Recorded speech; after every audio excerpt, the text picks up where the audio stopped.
मैं बंगाल की भी बात कर रही हूँ, अजीज खान साहब यहाँ बैठे हुए हैं, यूपी की भी बात कर रही हूँ, यूपी की 13 सीटों पर कल वोटिंग है।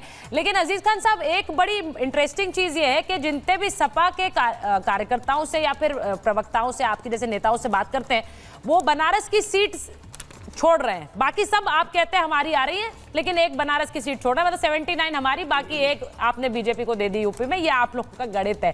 मुझे ये बताइए, बनारस की सीट सीधे सिर्फ बनारस की नहीं है, प्रधानमंत्री नरेंद्र मोदी की वो सीट है 2 बार से और तीसरी बार वो चुनाव लड़ रहे हैं। आपको लगता है कल जब वोटिंग होगी तो सिर्फ बनारस पर वो प्रभाव डालेगी, बाकी की यूपी की सीटों पर प्रभाव नहीं डालेंगे?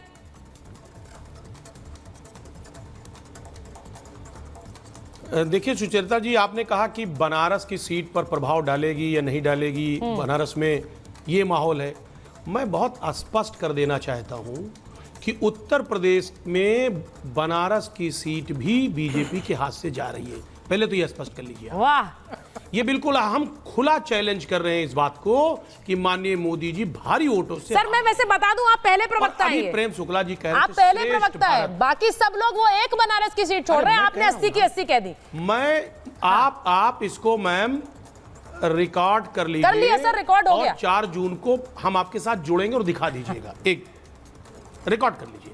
अभी प्रेम शुक्ला जी कह रहे थे कि श्रेष्ठ भारत में ये हो रहा है। इसी श्रेष्ठ भारत में, इसी महान भारत में माननीय मोदी जी 10 साल राज किए और 10 साल को कहां पहुंचा दिया। 10 साल राज करने के बाद 50 साल इस देश को पीछे कर दिया। आज इसी पीछे करने के जो पीछे किया है, इसी का पश्चाताप करने के लिए, इसका पश्चाताप करने के लिए आज वो मौन धारण करने गए हैं। हारने से पहले 4 जून से पहले, मैं कह रहा हूं 4 जून के बाद तो जाना ही था, फिर मौन धारण करना ही था।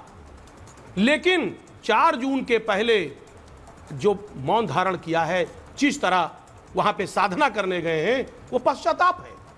क्योंकि देश को धोखा दिया। जो पेपर लीक हुआ 60 लाख युवा आज कहीं ना कहीं वो कह रहा है कि आपने मुझे धोखा दिया है, उसका पश्चाताप करने गए हैं। तमाम बड़े बड़े वायदे किए थे, दावे किए थे। किसान जो जिस तरह परेशान है 10 साल, उसको आपने वायदा किया था, उसको कुछ नहीं दिया, उसका पश्चाताप। तो मैं एक बात आपको बता दूं सुचेता जी कि उत्तर प्रदेश हो चाहे बांग्लादेश, चाहे बंगाल हो, मैं स्पष्ट कर देना चाहता हूं कि जो कल का चुनाव होने जा रहा है निर्णायक है। और बीजेपी सर आप जब बोल रहे हैं तो क्योंकि आमतौर पर हर शो में एक टीम होती है, यहाँ पर भी हमारी टीम है, वो कह रहे हैं कि जरा अजीज खान साहब से पूछिए कि शालिनी यादव जी कितने वोटों से हारी थी, वो शायद भूल गए हैं। आजकल क्या होता है, जब हम डिबेट करते हैं तो सब लोग बड़े इंटरेस्टेड रहते हैं कि जो दावे किए जा रहे हैं वो क्या है। तो ये सवाल मतलब मुझसे कहा गया कि मैम पूछिए इनसे। अब आप ये सोचिए कि वोटर और जो व्यक्ति देखता है टीवी, उसकी कितनी दिलचस्पी है इस बात में कि दावे जो किए जा रहे हैं वो रियलिटी के करीब है या उससे इतर है। अब ये सवाल आपसे पूछूं मैं, या फिर आप इस पर ये कहना चाहेंगे कि शालिनी यादव वाली बात पुरानी हो गई, अब आगे चल रहे हैं, चुनाव आ गए? मैं देना चाहूंगा। हाँ बोलिए। सुचेता जी मैं देना चाहूंगा। हाँ। मैं इतना कहना चाहूंगा, सुनिए मैम, कि तुम किनारे पे हो क्या जानो समंदर क्या है। तुम किनारे पे हो क्या जानो समंदर क्या है। डूबने वाले को गहराई नजर आती है, डूबने वाले को गहराई नजर आती है। एक बात आप जान लीजिए, ठीक है, जो उत्तर प्रदेश में खासतौर से काशी की स्थिति है, पूरे उत्तर प्रदेश की स्थिति को भी ले लें आप, जिस तरह हमारे नेता का सम्मान बढ़ा है, हाँ। जनता जिस तरह बिल्कुल पूरी तरह से मोहब्बत कर रही है, और मोदी जी ने धोखा दिया है। वो क्या काशी में धोखा नहीं हुआ? काशी में कहा था क्योटो बना देंगे, काशी के साथ बड़े बड़े वायदे किए थे, कहा था मां गंगा ने मुझे बुलाया है। देखिए आज देखिए क्या क्या हुआ, काशी के साथ क्या क्या धोखा हुआ। तो क्या काशी की जनता, देखिए जो 400 पार की बात हो रही है ना अजीज खान साहब, वो भी नरेंद्र मोदी के नेतृत्व के बल पर हो रही है। और नरेंद्र मोदी की वो सीट, बनारस की जो सीट है, उस पर तो कोई चर्चा ही नहीं हो रही है। आज मैं आपको सच बता रही हूं, पहली बार किसी पार्टी के प्रवक्ता ने यह बात बोली है कि वो तो सीट हार रहे हैं, वरना इस पर चर्चा ही नहीं होती है। बाकी सीटों पर हम चर्चा करते हैं। मैं एक बार जरा बता देती हूं कि हमारे साथ गोरखपुर, क्योंकि कल एक बड़ी हाई प्रोफाइल सीट गोरखपुर भी है, और गोरखपुर से हमारे साथ सांसद रवि किशन जुड़ रहे हैं। मैं एक बार जरा बता दूं, कल उनके सीट पर वोटिंग होनी है। लोकप्रिय अभिनेता हैं, अब सांसद हैं। और रवि किशन जी, बहुत बहुत स्वागत आपका रिपब्लिक भारत पर। मैं आपसे पूछूंगी, यूपी में का हाल बा और देश में का हाल बा? थैंक यू सुचारिता जी। क्या क्या हाल चल रहा है इस बार यूपी में, ये जरा हमारे दर्शकों को बताइए, क्योंकि सब यही पूछ रहे हैं। यूपी में बम बम बा, विकास के गंगा बहत बा, मोदी योगी जी के पूरा सच्चाई के सत्यता के खेल बा, और ओकरा अंदर राम मंदिर प्रभु राम के आशीर्वाद बा, और विरोधियन के लोगन के जिंदगी झंड बा। ये लोग पूरा उत्तर प्रदेश के देश के लूट के बैठ गई ना, खा के बैठना। हम जाने चाहें कि इन लोगन के कौन बात के घमंड बा, किस बात का घमंड है, कह रहे हैं रवि किशन के इन लोगों को किस बात का घमंड है? अपने दर्शकों को बता दूं, क्योंकि सवाल दोनों तरफ से उठ रहे हैं। इस बार यूपी की 80 सीटें, रवि किशन जी, कहा जाता है जो जीत लेता है वही दिल्ली की कुर्सी पर राज करता है। हमने पिछली बार से देखा है, 14 में भी 19 में। इस बार क्या आकलन है आपका यूपी को लेकर? 80 सीटें कितनी आ रही हैं आपके खेमे, कितनी ला रहे हैं आप लोग? एक आध सीट सुचारिता जी मुझे छटक जाएगी, एक आध, लेकिन मैं पूरे के पूरा विश्वास है कि 79 to 78 seat we are getting it very easily, because हम लोगों के काम लाभार्थी की चीजें, मैं गांव की राजनीति गोरखपुर अगल बगल के 12 जिलों को मैंने जितना मेरा आकलन है, every woman, every household, हर माँ बहन बेटी, एवरी यूथ मोदी जी को अपना नेता मानता है। क्योंकि मैं डायरेक्टली पूछता भी हूँ, आपको राहुल गांधी जी चाहिए as a prime minister, Stalin चाहिए, शरद पवार साहब चाहिए, लालू यादव चाहिए, अखिलेश यादव जी, उन लोग बोलते हैं नहीं। मैं उनको नाम भी बताता हूँ कि 26 लोगों का दल जो आया है, दल आया है, मैं उसमें से आपको बताऊंगा कि कौन प्राइम मिनिस्टर।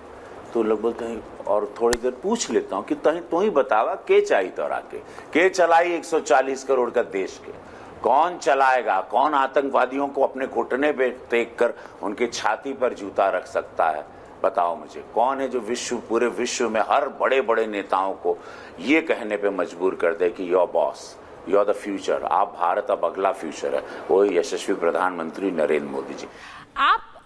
आप प्रधानमंत्री जी का नाम लेते हैं, आप योगी आदित्यनाथ का नाम लेते हैं। योगी आदित्यनाथ और आपकी जो केमिस्ट्री है उसकी बड़ी चर्चाएं होती हैं, जो जुगलबंदी है उसकी बहुत चर्चाएं होती हैं।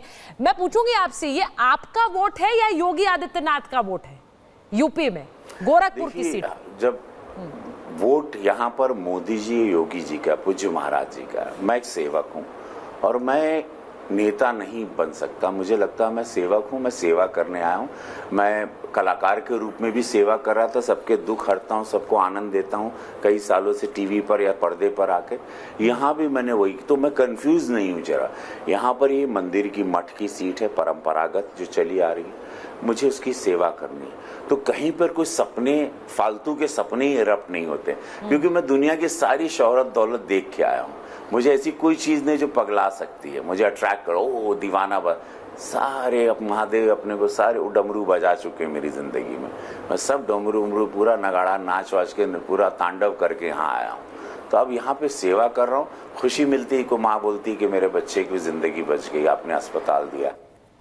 आपने रवि किशन जी, आपने क्योंकि बात की मठ की और आपने बात की प्रधानमंत्री नरेंद्र मोदी की, एक तरफ ध्यान में लीन है इस वक्त प्रधानमंत्री नरेंद्र मोदी, और जहां वो ध्यान में लीन है, हाँ, वो जहां पर लीन है कन्याकुमारी में, उस पर बहुत सारे सवाल उठ रहे हैं, उस पर बहुत सारे वार हो रहे हैं।